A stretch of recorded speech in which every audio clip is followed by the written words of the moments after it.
সমাজে অনেক অন্যায় আছে, আছে না? সমাজে অনেক অন্যায় আছে। কোনো অন্যায় আপনি কথা বলতে পারেন, কোনোটা পারেন না, কথা ঠিক আছে? একজন লোক নামাজ পড়ে না, আপনি বলতে পারেন। আবার সমাজের একজন হয়তো রাজনৈতিক নেতা, সে এমন একটা অন্যায় করেছে, আপনি বলতে পারেন না। বললে সমাজের কোনো লাভ হবে না, হবে? সে ছেড়ে দেবে। আমরা মনে করি আমার মসজিদে 30 জন মুসল্লি বললে বোধহয় ঠিক হয়ে যাবে, হবে? তা আপনি যে সমস্যার সমাধান করতে পারছেন না, এটার জন্য আবেগী হওয়ার দরকার নেই। আমরা মনে করি ইসলাম বিপন্ন, ইসলাম বোধহয় শেষ হয়ে গেল, আর নেই। আপনাদের ইতিহাস বলি, আবু বকর রাদিয়াল্লাহু তাআলা আনহু যখন খলিফা হলেন, এর সে ইসলাম বড় বিপন্ন আর হয়নি কোনোদিন। রাসূলুল্লাহ সাল্লাল্লাহু আলাইহি ওয়াসাল্লামের ওফাতের পরে, মৃত্যুর পরে আবু বকর খলিফা হলেন। নবী কয়টা বেরোলো? প্রায় 1 ডজন। আবার যারা নবীর, নতুন নবীর উম্মত হলো না, তারাও যাকাত অস্বীকার করলো। আবার ওদিকতে রোমরা হামলা চালাতে লাগলো। মনে হলো ইসলাম শেষ, ভিতর তো নেই, বাইরের তো। ইসলাম কিছু লেগেছিল ওই দিন, গেছিল না? আস্তে আস্তে বাড়ছিল, বাড়লো, বাড়তে বাড়তে বাড়তে বাড়তে প্রায় 400 বছর গেল। ক্রুসেডাররা আসলো, এই যে এখন ইরাক, সিরিয়া সব চলে যাচ্ছে না, ওইরকম ক্রুসেডাররা আসলো 490-92 হিজরির দিকে, বুঝেছেন? 1090 খ্রিস্টাব্দের দিকে এসে এক ধাক্কায় লেবানন, সিরিয়া, ফিলিস্তিন, মিশর প্রায় 12 আনা দেশ দখল করে নিল, এবং মানে অল্প স্বল্প মিলে 8-10 লাখ মুসলমান মেরে ফেলে দিল। কথা বুঝতে পেরেছেন? একেবারে ধরে ধরে আছাড় মেরে, কতল করে, জবই করে, রক্ত গঙ্গা বইয়ে দিল। মুসলমানরা ভাবলো ইসলাম নেই, কিয়ামত এসে গেল। এবং খ্রিস্টানরা চিঠি লিখতো, এখন ওদের চিঠিগুলো আছে, যে আমরা সব ঠিক করে ফেলেছি, এই মদিনা কয়েকশো কিলো আছে, আমরা যে মদিনায় যে মোহাম্মদের লাশ তুলে মক্কা পোড়াই ফেলবো, ব্যাস ইসলাম শেষ। ইসলাম শেষ হয়ে গেছে, ঠিক না? 1000 খ্রিস্টাব্দে ইসলাম শেষ হয়ে গেছে নাকি? নাকি 2000 এখনো আছে? এখনো আছে। এরপরে এই যে ক্রুসেডাররা আসলো, 100 বছরের মাথায় আবার মুসলমানরা ওদের তাড়াইও দিল। 200 বছরের মাথায় পুরো খালি হয়ে গেল। 300 বছর পার হওয়ার আগেই মুসলমানরা ওই ইউরোপের অর্ধেক দখল করে নিল, গেল। এই সময়ে আবার আসলো তাতাররা। চেঙ্গিস খান নাম শুনেননি? চেঙ্গিস খার নাতি হালাকু খা আসলো। আর এবার মানে ক্রুসেডাররা আসছিল পশ্চিমেরতে, এরা আসলো পূবেরতে, চীন থেকে। ইয়াজুজ মাজুজ আসলো, তো আসলো, এসে পঙ্গপালের মতো মুসলমানদের দেশগুলো দখল করলো। এক একটা দেশ দখল করে বলতে 18 দিন যা পাবা মারবা, তরবারি ধার ঠিক করবা। এক একটা দেশে লক্ষ লক্ষ মানুষরা মেরেছে। নদীগুলো মানুষের লাশে ভরে গেছে, বইপত্র লাইব্রেরি সব পুড়িয়ে ফেলেছে। তখনকার ইতিহাস যদি ইবনে কাসির অন্যান্য বই ইতিহাস পড়েন, অবাক হয়ে যাবেন। মানুষ ভাবতো কিয়ামত এসে গেছে। একটা ঘটনা বলি, মানুষের কি অবস্থা হয়েছিল। একটা বাজারে, মুসলমানরা সবাই বাজারে আছে, দুটো তাতার আলাকোখার বাহিনীর দুটো মহিলা, যে বলে এই কেমন নড়বে না, সবাই বসে থাকো। মুসলমান সব বসে গেছে। ওই তাতার মেয়ে দুটো যে ক্যাম্পে যে তাতার সৈন্যদের বলেছে ওখানে মুসলমানরা বসে আছে, মারতে পারছো না, আইসে সবগুলো মুসলমান জবি করে দিয়েছে। ওই মুসলমানরা ওই তাতার মেয়ে দুটো ধরে কামড়ে খেয়ে ফেলতে পারতো, কিন্তু সেই শক্তি আর মুসলমানদের মনে ছিল না। হজ বন্ধ হয়ে গেছিল, হজ ছিল না। মুসলমানরা ভাবছে কিয়ামত হয়ে গেছে, ইয়াজুজ মাজুজ বেরিয়ে গেছে, কিয়ামত শেষ, এই আজকা বা কাল শেষ। ইসলাম তো এটা হলো আপনার 1250 খ্রিস্টাব্দের দিকে, 50-60 ইসলাম তো শেষ হয়ে গেছে। 1250 শেষ না 1950-এও আছে? কমে তো গেছে, কমিনি। ঠিক এই 1250-এ যখন মুসলমানরা ধ্বংস হচ্ছে, ঠিক ওই সময়ে ইন্দোনেশিয়া, মালয়েশিয়া, ব্রুনাই, ফিলিপাইন্স এইসব দেশে লক্ষ লক্ষ মানুষ মুসলমান হয়েছে। কোনো যুদ্ধও না, সৈন্যও না, কিছুই নেই, উনি মুসলমান হয়েছে। মুসলমান কমিনি। আরো মজা আছে, পৃথিবীর ইতিহাসের সবচেয়ে বড় মিরাকেলাস, অলৌকিক ব্যাপার, এই তাতাররা 30 বছর পরে সব মুসলমান হয়ে যায়। এটার কোনো কারণ খুঁজে পায় না যে একটা বিজয়ী জাতি, একটা বিজিত জাতির, পরাজিত জাতির ধর্ম গ্রহণ করেছে, এর নমুনা পাওয়া যায়। তাতারা করেছে, মুসলমান হয়ে গেছে। হয়ে এই যে আপনারা এখন যে রাশিয়ার মুসলমান, এরা কিন্তু তাতার। এই বুলগেরিয়া, বিভিন্ন এলাকা, এরা তাতার, কিন্তু ওরাই আবার ইসলাম প্রচার করে বেড়াইছে। কথা বুঝতে পারেন? তো কাজেই আবেগী হবেন না। আমার কাজটা কি? নিজে দিন পালন করা। আমার আল্লাহ যে মুসল্লিগুলো, তাদের দিন শেখানো, ইমান, তাওহীদ, আল্লাহর হক, বান্দার হক শেখানো। বাকি অনেক জিনিস আছে, আমি আজ থাকবো না, কাল আল্লাহ থাকবেন, আল্লাহর দিন থাকবে, ঠিক আছে না?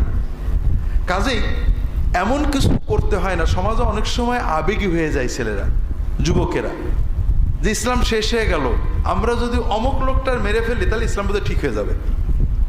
মেরে কোনদিন ইসলাম ঠিক হয়? এই জন্য আবেগী হবেন না, আবেগীদের খপ্পরে পড়বেন না। বুঝাবেন যে বাবা, দিনের দাওয়াত দাও, তোমার যে ইমান, এটা আরো মানুষের ইমানটা ছড়িয়ে দাও। এরপরে আল্লাহ যখন যেভাবে চান বিজয় আসবে। কথা বুঝতে পেরেছেন?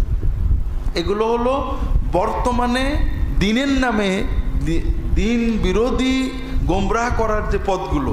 1 নম্বর হলো আবেগে অন্যায়ের প্রতিবাদ। আমাদের মানুষের মানসিক যে অন্যায়ের প্রতিবাদের নামে অনেক সময় আমরা অন্যায় করি। ইসলাম কায়েমের নামে অনেক সময় ইসলাম নিষিদ্ধ কাজ করে ফেলি। এটা ইসলামের ক্ষতি করে।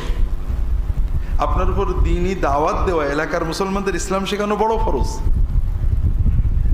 কাজেই এই যে আবেগী হয়ে যাওয়া, আবেগী হয়ে গেলে মানুষ বিপদে চলে যেতে পারে। সাহাবীদের থেকে শিক্ষা নিতে হবে। সাহাবীরা, আমরা তো এজিদের রাষ্ট্রের কারণে মনে ব্যথা লাগে, লাগে না? মাঝে মাঝে মনে হয় এজিদের রাষ্ট্রটা আইছিল বলে আমরা কিছু সুন্নত শিখতে পারছি, সাহাবীদের সুন্নত। এজিদের রাষ্ট্রটা একটা তাগুতি রাষ্ট্র, ইসলাম বিরোধী রাষ্ট্র, ঠিক না?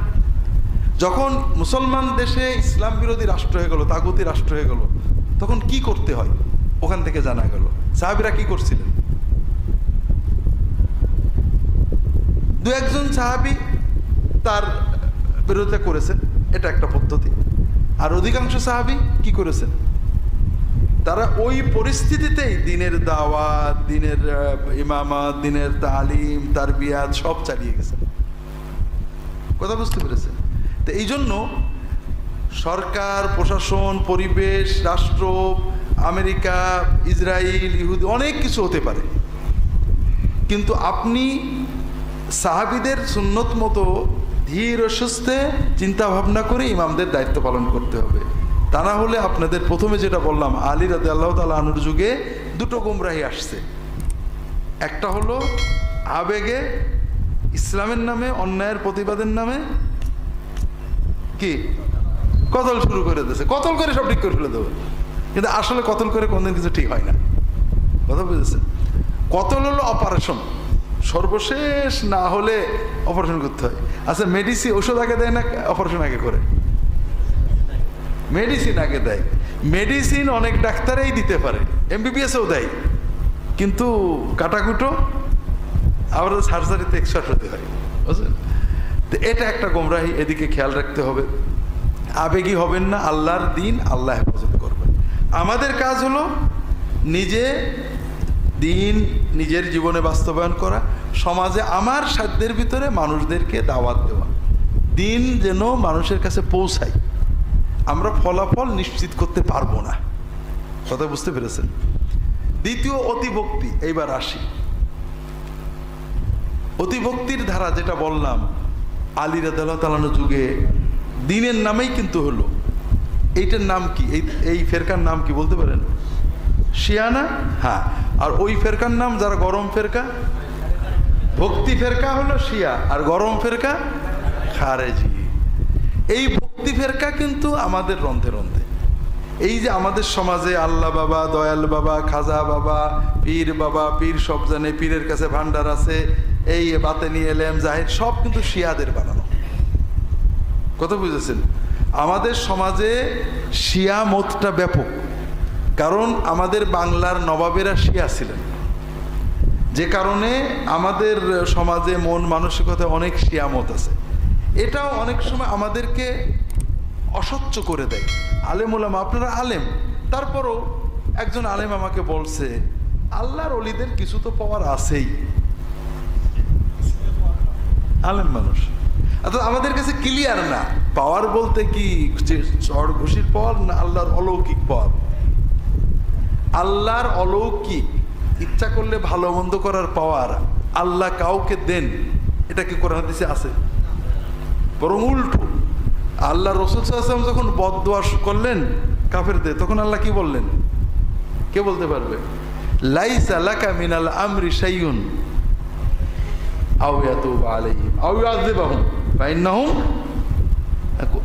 যালিমুন। আল্লাহ বললেন আমর, একটা হলো আমর, একটা দাওয়াত। আমর মানে বিশ্ব পরিচালনা, ভালো মন্দ করা। কে দোজখে যাবে, কে ভেস্তে যাবে, কার ভালো হবে, নবী এটা তোমার কাম না, এটা আমার কাম। যাদের বিরুদ্ধে নবীজি দাওয়াত দিছিলেন তাদের অনেকেই বদদুয়া দিছিলেন, তাদের অনেকে কিন্তু মুসলমান হয়েছিলেন, ইমানদার হয়েছিল। কথা বোঝেননি? কাজেই আল্লাহ বললেন যে নবী তোমার এ কাম লাগবে না, আমি দেখবো, এটা তুমি তোমার যেটা করছো এটা করো। কাজেই আল্লাহ তাআলা কাউকে ক্ষমতা দেন,